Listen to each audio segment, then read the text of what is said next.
I know. So let's get to it. Let's unpack Okay. some of this juicy knowledge. I wanted to start by asking you, how is your juice cleanse? First of all, I know I think you're on day 4, right? Yes, I'm on day 4. That's correct. You have the timing right. I feel like, honestly, I've been like doing and doing and doing, and this is not like how I usually am, because I usually do like one thing and then I feel kind of like sluggish. Like, even though I've had, of course, like transitioning from 3 years, I think I've been 3 years plant-based. So to now, the energy is much, much better. Although raw is another level. It's like another level. Another, yeah. It's something else. Like, Right. like after you're in it, there's no way back. Like, Right. Yeah, no, it's to me, it was a point of no return. It's like, once I've had the experience, like, I can't go back, I can't go back to not knowing, basically. And I know not everyone has that experience. And like you said, it took you 3 years to get to this point.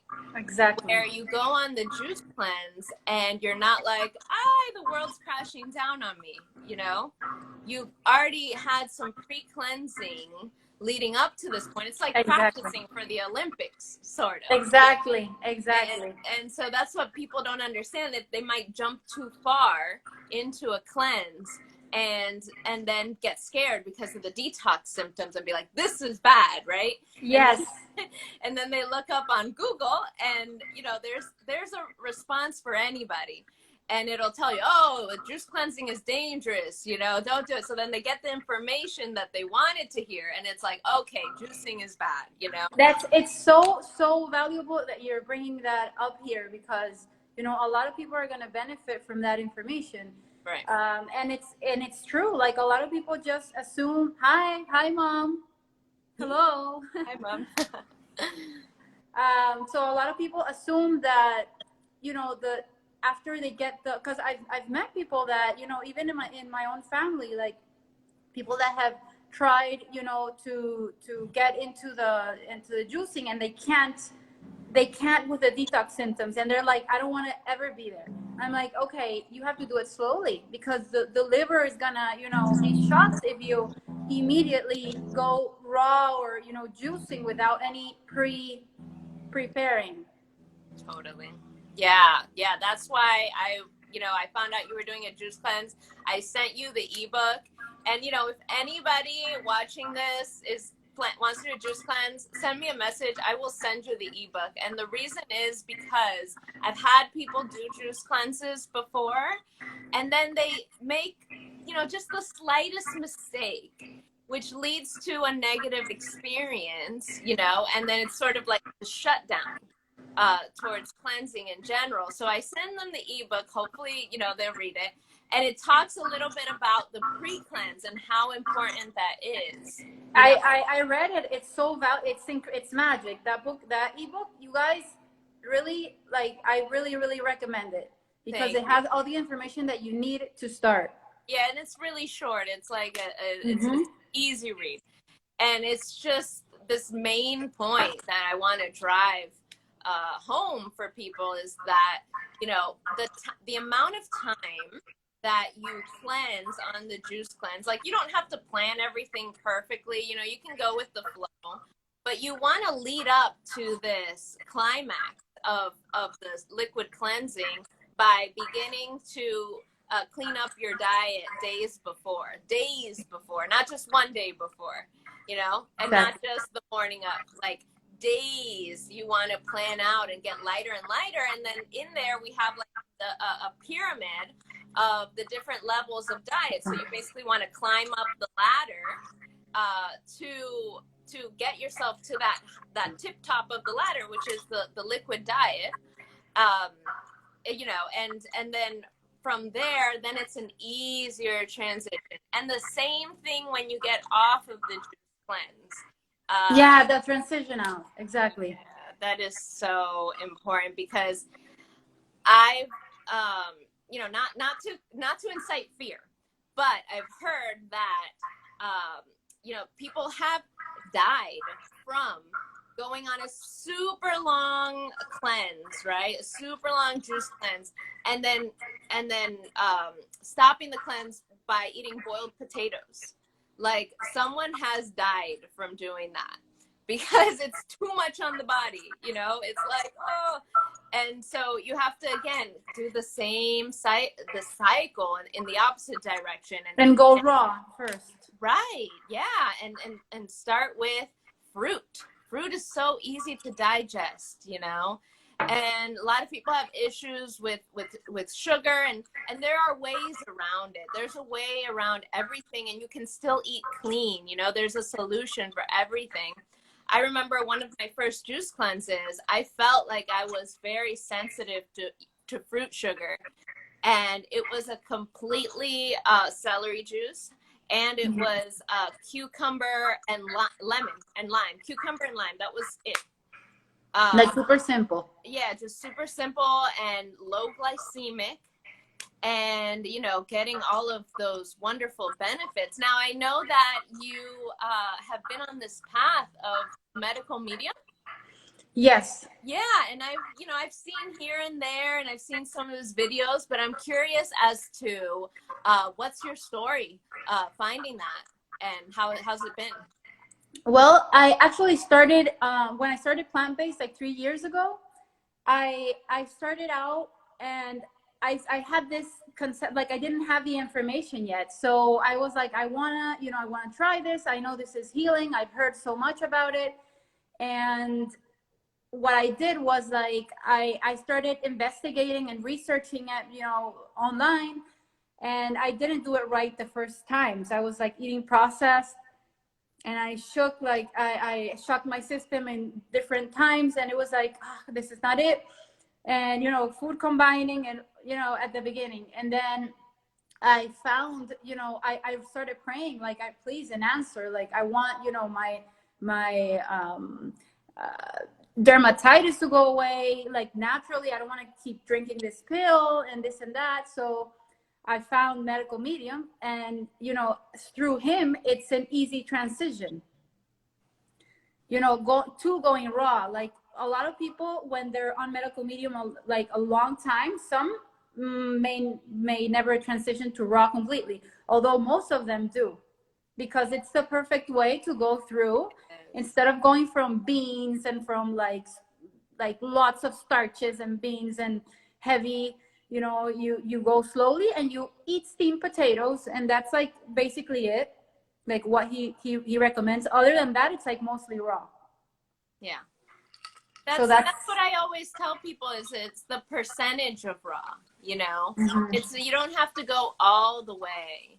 And I've gathered so many teachers over the years, and like you said, it's like once you open up, it's like once the student is ready, the teacher appears. Exactly. And, having that prayer of like, help me through this, rather than giving up, just keep transitioning, whether it's slower or faster. And I've had all these beautiful teachers over the year, like Gabriel Cousins. And one of the things he says is, bump it up from 50%, 70%, 80% raw is optimal, he says, and above, because then it's like that saying, an apple a day keeps the doctor away. Well, I say 80% of raw a day keeps the doctor away. Oh yeah, and it's easy, because at the beginning you can do raw until the evening, and then at night, that you eat the potato or whatever you're gonna eat, and you have like your whole day raw, and that helps the liver be healthy, right. And active, and the fatigue goes away. And here someone asked the question, love you. Oh yeah, that's my cousin. Hola Tinita, love you too. ¿Qué es de cierto que el exceso de papa no es bueno porque activa células cancerígenas? I don't necessarily believe that's true. There's a lot of different information out different there. Information. Have to be careful with that, and mindful, I would say, because Tina, eso no es cierto. Pienso yo que no es cierto. Hay mucha información, y hay que tener cuidado con lo que uno lee en internet, because you know, I'm talking about like someone's speaking about, you know, myths about potatoes, and I believe that we have to be careful what we read online, because there's a lot of misinformation that can scare us into not even starting. Right, exactly.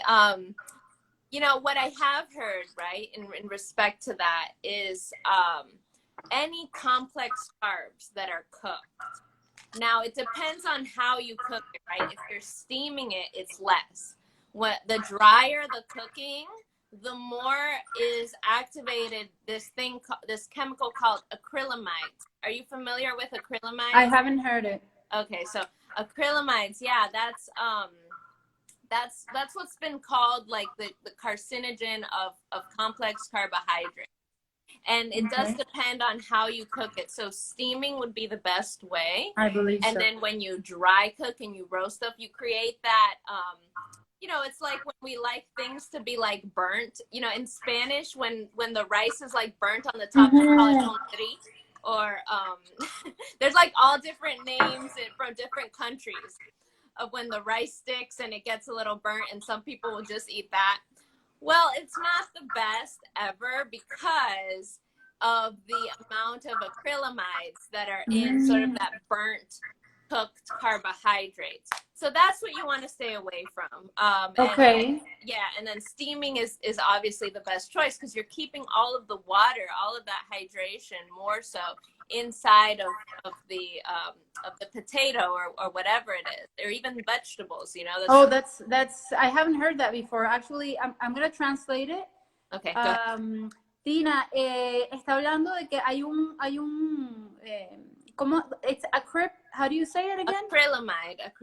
I can write it here. Acrylamide es como un químico, creo yo, que está en las papas y en los alimentos, tanto el arroz, los starches, que ese es el nombre, y hace que como está quemada la papa, está quemado el arroz, tiene eso, es como un químico cancerígeno, que porque no, ¿sabes? Está quemado, no está vivo, entonces no es saludable.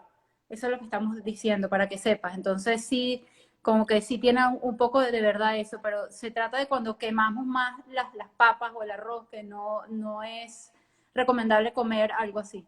Right, exactly. En ese estado. Yeah, exactly. And I love that you're sharing this information in Spanish. You know, it's something that needs to be shared in every language, in every culture. Yeah, true. You know? So I really appreciate that, and am inspired by you doing that. Awesome. It's my pleasure to translate it. Like, so many of us need that information, you know, in so many languages. Like, a lot of this, most of this is not being, you know, talked about. I know, because, you know, it's like we can kind of just eat what we've always eaten, you know, and not really think about how it's affecting us. I mean, it took me 20 something years to realize that. I was going to ask you about your story. Like, how did you start, and like what made you, you know, get inspired with the transition? What made you start? Where did you start? And all that story. I would really like to listen to that.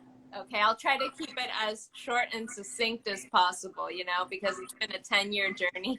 Okay. I don't want to take 10 years to describe it. Okay. But basically, me and my husband discovered the path together, be it in our own unique ways, but, you know, merging into this path of this healthier lifestyle. And it really did begin, when I think back on it, two major events. One of them was watching the documentary Food Inc., right? So that was the first time my eyes like opened, you know, and I was like, wait a second, what? Things aren't how they look at the supermarket. They don't just appear there. Food just doesn't show up there. And it's like, oh, all of these things that are happening behind the scenes and are really, really not good for us, not good for the planet.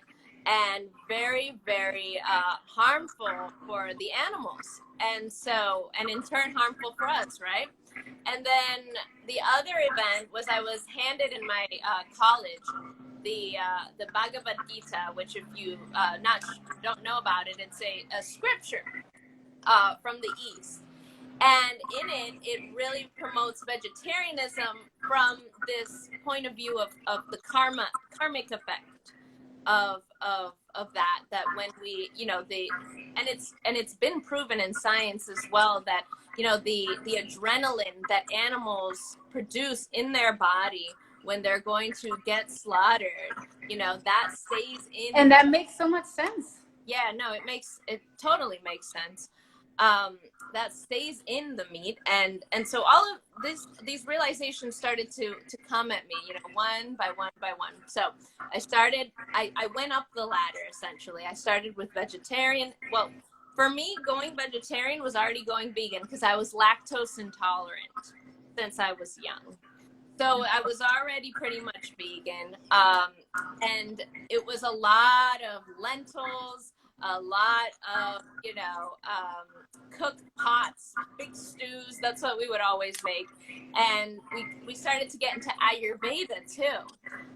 So yoga, Ayurveda, really understanding the mind-body connection and how real it was. You know, for us, it was, how do we feel it inside? I love this quote that's like, you know, believe half of what you see and none of what you hear. So it's like, I've always been skeptical. I'm not the gullible. You question things. Yeah, I question things. I don't believe it till I feel it. Okay, so that's just to get to know me. So as we were basically performing these experiments on each other, going deeper into yoga, deeper into yoga teacher training and teaching yoga, we noticed that the cleaner our diet, you know, the better our yoga experience was, the deeper our meditation experience was, the higher our bliss feeling was from doing these practices. So it's like, okay, these things really do connect, and so do our emotions as well, our experiences. You know, it's not just what we eat in our food, it's what we consume through our eyes, consume through our ears, you know, the whole day. Yeah, the chemicals that we put on our body, that we smell, you know, those are things to be mindful of. And as we go closer to nature and clean out, we experience ourselves that this stuff really works. So essentially over 10 years, which we started really going into juice cleanses was the first 2 years strongly. You know, I think my longest juice cleanse was 21 days. And it was a wonderful experience. And, you know, I did that quite a few times. That really cleaned up our diet to get started. And then, you know, again, raw food cleanses, short ones, longer ones. I've had 2 kids. My daughter is 2.5 months old right now. She's beautiful. Congratulations, by the way. Thank you so much. Yeah, she is. She's everything. And you know, definitely a something to say about living this healthy lifestyle. You know, my children are very healthy. Anyways, but and you're changing a generation, so it's very powerful. Wow, whenever I think about it, my mind blows, because I think about how my whole generation, which I'm grateful for, of course, my ancestors and all that they've had to sacrifice and do. And grateful for, you know, before this introduction of processed foods, you know, my grandparents lived in the mountains, and you know, they ate natural. Everything was organic back then, right? But even then, like, this is the first generation of vegan children, you know, in my lineage, and it's just like, it's mind-blowing. Wow, it's mind-blowing. And like it's like you're making such a powerful impact in their lives in general, and not only the food, it's because everything's connected, right? So it's the Kundalini. Like, I've done Kundalini for like 8 years now, and it's the most powerful practice that I've ever done. Like, of all the yoga I've ever tried, it becomes a passion, right? And it's syncs together with the raw eating, because it's like while you eat raw, your intuition opens up, like the you know, the blurred intuition, and your mind is so much clearer. The all the heavy metals come out of your body. So it's like everything connects, and like you start hearing the birds. Like it's incredible, like incredible. Yeah. You start smelling the flowers. You can see colors better. It's just like life. Everything is brand new. Yeah, it's life. You eat life. You feel life. You get more life, you know? And it's so, so true, okay? But you have to lead up to it, right? Oh, yeah. Yeah, no, that's one of the things, is this connection. How does Kundalini connect with raw food? You know, it's like, it's so connected, so powerful. Yeah. So powerful. Yeah, like, no, I'm so glad to hear that you've been also doing some work with Kundalini yoga. That's been my passion too, you know, for 10 years. And like I said, the food and the cleansing, it works hand in hand. You teach online, right? Yes, I teach online. I have a workshop coming up May 18th, which is an immersion into Kundalini. It's a 2-hour workshop in Delray. And, you know, I'm easing back, and I used to do a lot more teaching now, you know, and so now I'm kind of stay-at-home mom, but I love to keep sharing some things online like we're doing now. Awesome. Just to break some of the myths and the stigmas of it, you know. Oh, am I going to die if I don't, you know, if I don't eat enough, or if I do these cleansing practices? Yes, like, there's a lot of doing great. We're doing better than ever, right? I'm telling, right? Like it's in the creative mind. Like yesterday, like the first days of the, you know, the withdrawal days, it's like the first 2 days, it's a little like, you know, like, and then I noticed, like, after the third day, it's like you are like all over the place, like so much energy, you want to create, and you're like, you know, so I feel like so alive, and you give the liver a break. Yes. And other than that, I come from food disorders in my 20s, so like I noticed, one of the things that I noticed with the juice cleanse was that, you know, let's say my eating struggles, I had a dependence on food that it was like, I can't explain it very well. It was like, and it was with potatoes, like more than, you know, I also with smoothies and things, but it's mostly, it was like, I feel stressed, or I'm going to go eat a potato. Right. And, you know, and I need to feel stuffed. Comfort. I know exactly the feeling you're talking about, and I think other people will understand that too. Yeah. So this heals that. Heals that. Oh, totally. Yeah, it's working through your emotions, you know. Emotions are such a big part of that. It's emotions, energy in motion, right? When we stuff down the food, or in other ways where we want to stop it, what we're doing is we're stopping that motion. And so then we're creating blocks in the body. And Absolutely. So it's all about clearing the channels, because when those channels are clear, then more of life, more of this electricity flows through. And it might sound I know I started to realize over the years that my language was very spiritual, because I'm a spiritual person, right? And it might come across as hippy dippy woo woo woo woo, right? Oh no, but it's really real. Guys. It's real. Like, I'm telling you, it's real. I lived it. Like, I lived it through. I understand. Like, every word that you say resonates so much. Yeah.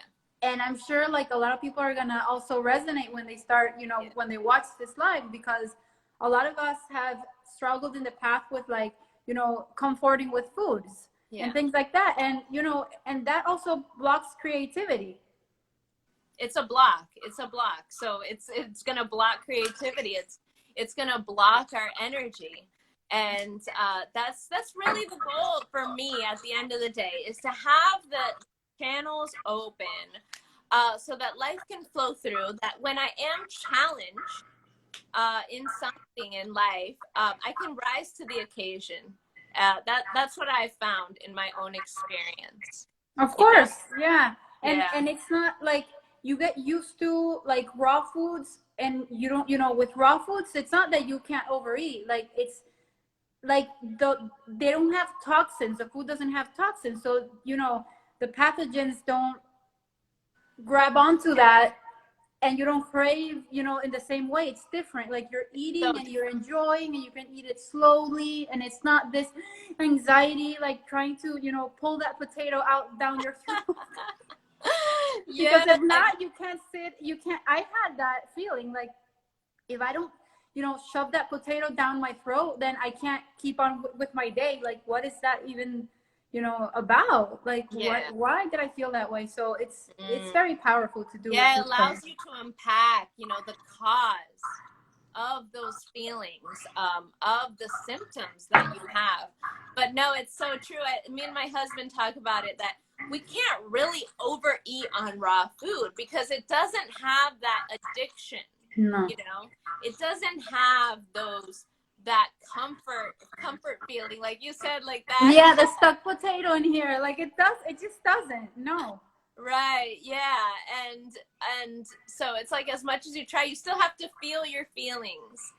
And feeling your feelings is means that you're alive, right? It's part of life, and being with that discomfort too is so important. Like you said, those withdrawals that you get when you first start, that is so important to acknowledge and accept and sit with that and go through that. That's where you get the strength. It's just like when you're working out, with weights, that resistance is what makes you stronger, and then, Exactly. you don't do it all at once. You take breaks, you work your way up. It's the Totally. same way with this. Totally. And it's like the other day I was like wondering, I was in the middle of like raw potatoes, like, in that stage, and I had like a bowl of potatoes, and I had eaten raw the whole day. So I already know the effect of the raw, like how such amazing and high energy it is. And I ate. I'm not saying that the potatoes are wrong or anything. No, although it's another level. Like it's a spectrum. Like high raw, like raw completely is the healthiest, of the spectrum. Yeah. And like you go stage by stage. So I ate this bowl of potatoes, and I was like, I swear to God, I was like, I need to go to sleep. Like not even, because the sleep is not even high quality. Oh no, I know, because you're the digestion that's going on while you're sleeping. Exactly. That's important. Exactly. And then you go to sleep, and I had to walk when I ate potatoes. Even I had to walk all over the condo so many times because that potato wouldn't digest. And I was like, like I didn't feel. And then when I went to sleep, if it was kind of soon to the bedtime, I would like blow or like eat with, the tummy like full of potatoes still. So the sleep wasn't as high quality as when you're raw. When I remember when me and my husband call it like coma, falling into a coma type of sleep because of the food. And then as you're sleeping, your body's working hard to digest the food. Usually that's when I have the craziest dreams, because of what's happening internally. And yeah, you wake up and you're like, you're swollen faced. You don't feel like you got enough rest, even if you slept a long time. And that just goes to show the power of digestion in our life. And one of the main reasons that we do this is to ease digestion. And it's interesting because, one of the things you asked me was, how do you deal with the indigestion, right? And it's such a tricky thing to sort of understand, because we have like our upper digestion and our lower digestion. And then stress plays a big role into it too, because our sympathetic nervous system, our adrenals, our parasympathetic nervous system, all that has to be balanced to assist us in digestion. But because raw food has enzymes, which are essentially, transmitters of nutrients, they make it easier for the nutrients in the food to go into our cells. so that our body, our digestion doesn't have to work so hard to turn it into energy for ourselves. So it does actually ease up digestion, but at first, because we're not used to the fiber. Of course. That's you. This is so, like, you guys, please listen to this. This is so important. Yeah, the fiber. We have to, processed food has no fiber. Animal products have no fiber. So when we're used to that kind of foods, we haven't built those muscles in our upper digestive tract to break down fibers. So that's like our stomach, our liver, our gallbladder, spleen, right? That's our upper digestion tract. Then we have the lower digestion tract, which is our intestines, you know, our colon, our small intestines. So what happens with processed foods, starches, animal products is it's seemingly digesting easily in our upper digestion, because that's what we're used to. But then in our lower digestion, it's causing havoc because it blocks our intestines, it stays, and all kinds of stuff I can get into. Maybe that's a whole nother nutritional deficiencies, right, on the small intestine. Oh yeah, you're unable to actually get any nutrients from the food. And so so what we have to do is reverse that vicious cycle, okay, and start to get ourselves used to digesting fibrous foods, plant-based food. You start off with cooked whole foods, plant-based, right? And then you start to get used to having the greens and having lots of greens.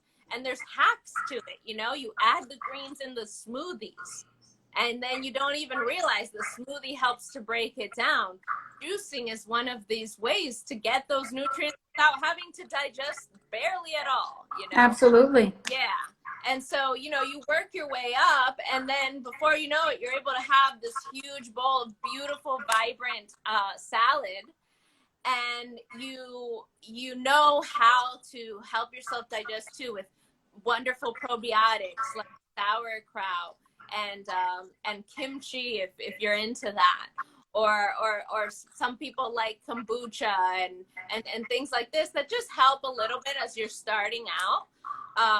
And that's just an understanding. Then what happens is your lower digestion becomes clean, becomes, you know, and then elimination is such an important aspect of cleansing. You know, you can cleanse, but if you're not eliminating, you're creating havoc again. Yeah. You want your channels open. It's like, again, like it's a cycle, right? Right. Yeah. You want your kidneys, you want to be eliminating. And as you do this, it will all improve. Everything improves. The digestion improves. The brain gut connection, your cognition improves. Your brain becomes clearer. And it's not perfect. You know, life doesn't become perfect, but it becomes better. And you get more in tune with yourself. And more intuition, connection. Oh, yeah. Intuition. In yoga, we say intuition is the most important skill of your life, you know, because when you think about it, intuition guides you. And then you pick the right decisions, from the very minute decisions to the big ones, you know, and the little ones add up to the big ones, right? So the direction of your life, you know, that's everything. That's how we evaluate, am I having the life that I'm enjoying, right? When we start asking those questions, we can start making the changes. Absolutely. Because a lot of people, when it's what you're talking about. A lot of people I've seen, they get into to completely raw, and then they, you know, this is not for me because I got indigestion, for instance. No. You know, like, give it a chance, because it's like you're saying, it's a lot of fiber. Yeah. So give it a chance, go slowly, you know, like, try different things. There's plenty of different styles of eating raw, right? Like I said, I used to, there was certain points, different parts of your life, right? There were some times where I couldn't handle fruit sugar, like I said, so I just did cucumber juice, celery juice. And there were other times where my body was craving fruit, and that was healing everything, you know? So there's different paths, and it's important not to get too dogmatic on one thing, because what you need at a certain time might lie in another method temporarily, right? And then you go back, and then but you don't give up. And I think and you know you're always going to come back. Right. Yeah, right. Back to your balance, back to, you know, your intuitive eating. But unfortunately, because of the way that we've the toxins that have been flooded into our food for 100 years, we're not necessarily connected to our intuition, especially when it comes to eating. So we have to regain that. It's there, but we have to regain it and remember it. And so we don't just eat whatever we want and call it intuitive eating, right? That's really instinctual eating. We cleanse the channels, and we start to get that reconnection and know exactly what it is that we need to eat. But first, we need guidance, just like with everything. Yes, absolutely. Yeah. That's so important. It's so important. You need guidance. You need to do your research. You need to commit yourself gently, you know, not for it to seem like this overwhelming mountain that you have to climb. It's like one step at a time, step at a time, small steps, you know, and see, and we're telling you, like, it's so, I mean, it's so beautiful. It's so, and it's for everybody's different, you know, so just enjoy your process. That's the beauty right there. Enjoying the process. Enjoying the process. And for instance, I had a lot of people have contacted me because I've spoken about OCD. And OCD, like, for instance, I had when I started the long meditations, and I had started getting, you know, the OCD, what they call OCD. Because it's not actually a disorder. It's other things that we, you know, haven't come into consciousness with. Yeah. So, you know, all these thoughts, like very dark thoughts and things like that. And because I was in a raw 100%, like a raw diet completely, I was able to work through and, you know, ease out the thoughts. And it was so beautiful. It's like for mental health, it is magic. Wow. Like magic. I'm telling you. Like, well, you know. No, that's what I'm saying. The combination of the two, the meditation, the of the many things, the whole pie. It's so many. And that's one of my passions too, is mental health. And spreading that awareness, because it's what it is a lack of awareness too. It's a lack of awareness. Yeah, it's a lack of awareness, and how satisfying it is, right?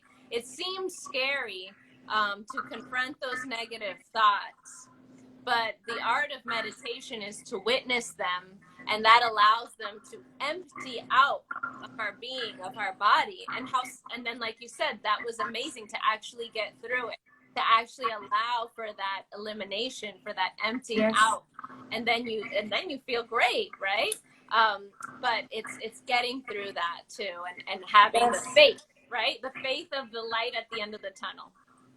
Exactly. Like, it's knowing that everything will be okay, that the light, you know, that the light is coming, and, you know, it's working through it, and knowing that you're getting there, that, you know, that a raw lifestyle is amazing, that a raw lifestyle will give you, you know, clarity of mind, you know, it's going to heal you from mental health, and at the same time, it's important to work through your fears with guidance, you know, like meditation, like it's all together. It's a combo, definitely. Totally. It's a combo.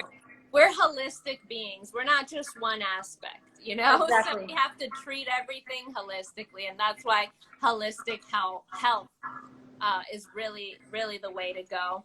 So thank you so much, Beatriz. I've enjoyed this talk. You don't even know. Me like, too. having these so much. Conversations is so, you know, fulfilling, because, you know, often we don't get the chance to. and it's nice to have this camaraderie in this sense with you. And I would love to have these chats more. Yeah, absolutely. We can talk about, you know, other topics and bring more consciousness into the community. And you guys, if you are, you know, interested in guidance with the juice cleanse, contact Debbie. Like, she has an amazing document. It's a PDF, and it's, you know, it's amazing to start. Like, it's the perfect information to start a juice cleanse. And like we said, like, starting with a, you know, even short juice cleanse is amazing. It's a great way to start. How would you like to end this, the live? How would you recommend those that are starting to start? Like, where can they start in with a juice cleanse? Yeah, with the juice cleanse, take a look at where you're at. You know, being honest of where your baseline diet is, and then go up one level. I would take at least 3 days to prep. So let's say you're on, you know, I don't know, standard American diet. Then you would want to go to whole foods, plant-based, you know, and be there for at least as long as you can. I would say as long as you can. Then spend a day, at least 1 day, on raw foods before you do the juice cleanse. So each person can analyze internally when they're ready to do that, right? A lot of people can say, oh, can I go raw tomorrow and like just be okay with that? You know, the answer might be no, right? You have to just ease into it. Then once you're able to do a day of raw, then you can start your juice cleanse, and then start with 2 days, 3 days, you know, go as long as you can. And then when you're done with the juice cleanse, you ease out of it in the opposite direction. So, you know, you want to break your juice cleanse. We always say with a juicy, very water-rich food, whether that's cucumbers, you know, celery, or juicy fruit. We're in the summertime, so it's juice. It's a fruit season. It's a great time to. Or we're not really in summertime. We're in spring, but it feels like summer. And I don't even know. I was like, yeah. Yeah, no. It's like here we only have two seasons, if at most. Yeah. It's just summer and then slightly cooler, right? So Awesome. then you want to ease your way back in, and what will happen, this is what we're trying to get to with these juice cleanses, is that instead of going back to standard American diet, your new baseline will be more of a whole foods, plant-based diet. So you don't want to go back all the way. You want to go back one level above where you were. Yes, it's the staircase. Like, right. You can do it. We can do it. We can do it. Yeah. Woohoo! Woo. Awesome. Okay. Well, thank you all for joining. Thank you. Exactly. Yes. Thank you all for joining us. Have a beautiful day, beautiful Sunday, and I look forward to talking more. Yeah, me too. Big kiss. Bye. Bye, guys. Thank you.